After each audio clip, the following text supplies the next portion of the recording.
Hello, welcome back to our teaching channel.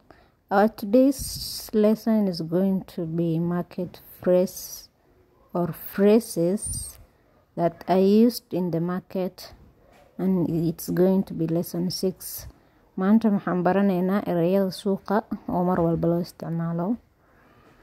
And this writing is from the previous lessons. I hope you will revisit my lesson 5, 4, 3 and 2. Yes, and as time goes on we will learn more. Casharkan aan hadda meesha soo saaray waa kii hore. Hadda ku cusub tahay channelkayda cashirka shanaad, afaraadka iyo saddexaadka hore u fiiri.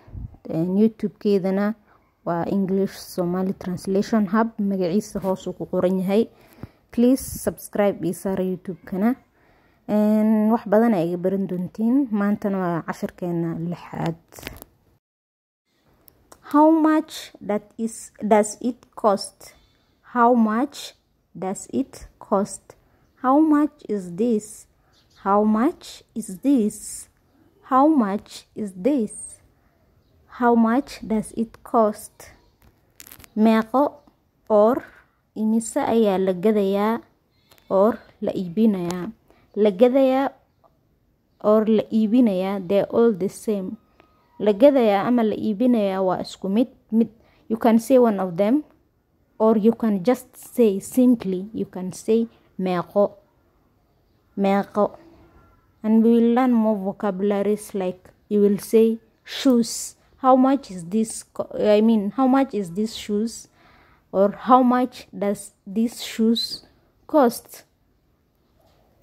How much does it cost? How much is this? Labadooda mid ku fudud ayaa isticmaali kartaa. How much is this? Erayo badan ayaan baran doonaa. Maxaa dhihi kartaa camal how much is this shoe? Inshallah we will learn more. What is the price? What is the price? What is the price? Waa maxay qiimaha? Or waa meeqo? You can use the easier one. You can say waa maxay qiimaha, or you can say waa meeqo. What is the price? What is the price? What is the price?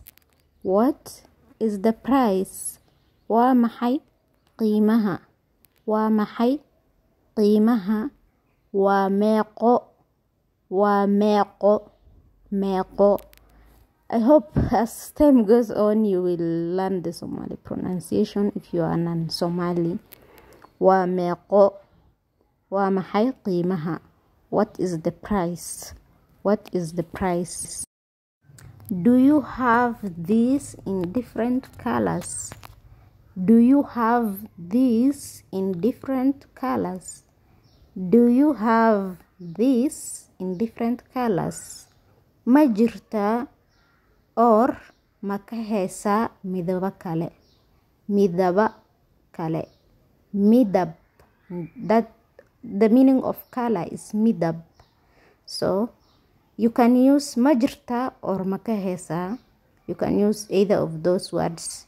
You can say ma jirtaa or ma ka heesaa midaba kale. Do you have these in different colors? Can I try it on? Can I try it on? Waxinta fiir sida rabtaa shaati, surwaal, kobo. Maxaa dhihi? Can I try it on? Ma isku dayi karaa? Ma isku dayi karaa? If you want to try it, a shoe, a shirt or a trouser on yourself, you will say in Somali language, you will say ma isku dayi karaa. Ma isku dayi karaa. Ma isku dayi karaa. Ma isku dayi karaa. And D in Somali it's pronounced as the. You say dayi karaa. The. Like the, not D. The. You will say ma isku dayi karaa. Can I try it on? Can I try it on? jawaabteeda marka sidaas loo dhaho maxaa dhihi kartaa yes or no, ha or maya, ha or maya. That is the response you will give someone who told you ma isku dayi karaa. I am just having a look at it. I am just having a look at it. Waan fiirinayaa.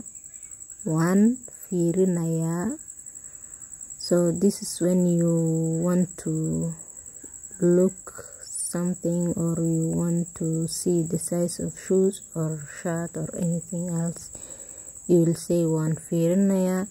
Markaan maxaa isticmaala eraygan markaa dhar isku cabir rabtid ama kabo maxaan dhihi I'm just having a look. Is there a discount?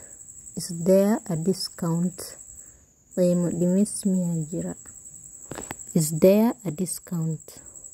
qiimo dhimis miyaa jira? Is there a discount? qiimo dhimis miyaa jira?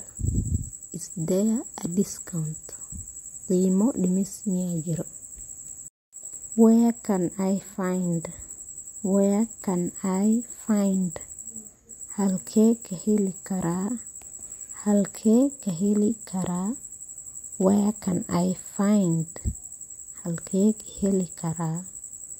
andhahana shaati ayaa rabtaa dukaankaas meela dukaan kale ayaa ka raadinaysaa maxaa dhihi where can I find ama buukama waxa raadinaysaa dukaankaas yaalin.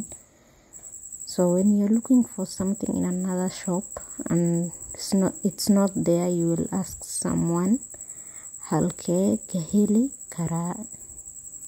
Can you help me please? Can you help me please? Can you help me please? ma ii caawin kartaa fadlan? ma ii caawin kartaa fadlan? ma ii caawin kartaa fadlan? ma ii caawin kartaa fadlan? I am looking for shoes. I am looking for shoes. waxaan raadinayaa kobo. waxaan raadinayaa kobo.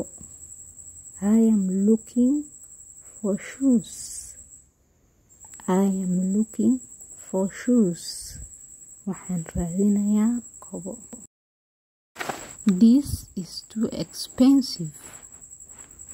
tani aad bay qaali u tahay. tan aad bay qaali u tahay. This is too expensive. tani aad bay qaali u tahay. This is too expensive. tani aad bay qaali u tahay. This is too expensive. tani aad bay qaali u tahay. This is too expensive. tani aad bay qaali u tahay. Expensive. This is too expensive. tani aad bay qaali u tahay. Can you lower the price? Can you lower the price? Can you lower the price? qiimaha hoos ma u dhigi kartaa?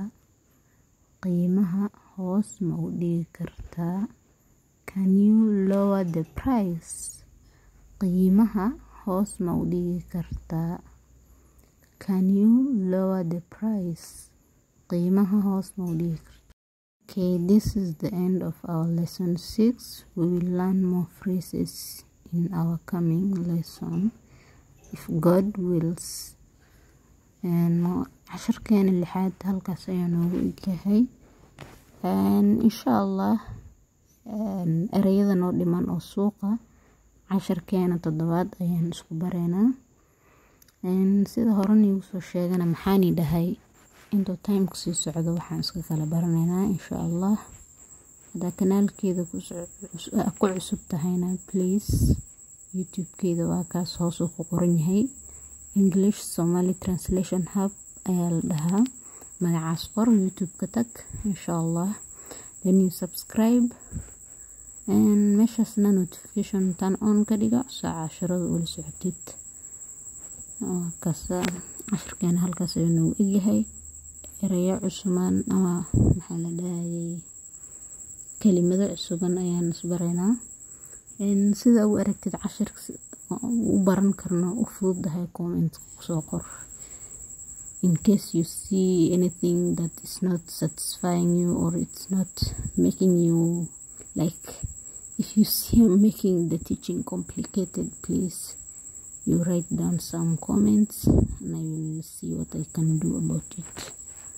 So I wish you all the best, and if you are new viewer to my site, please go and subscribe to my YouTube channel and follow me on TikTok. Thank you and welcome again.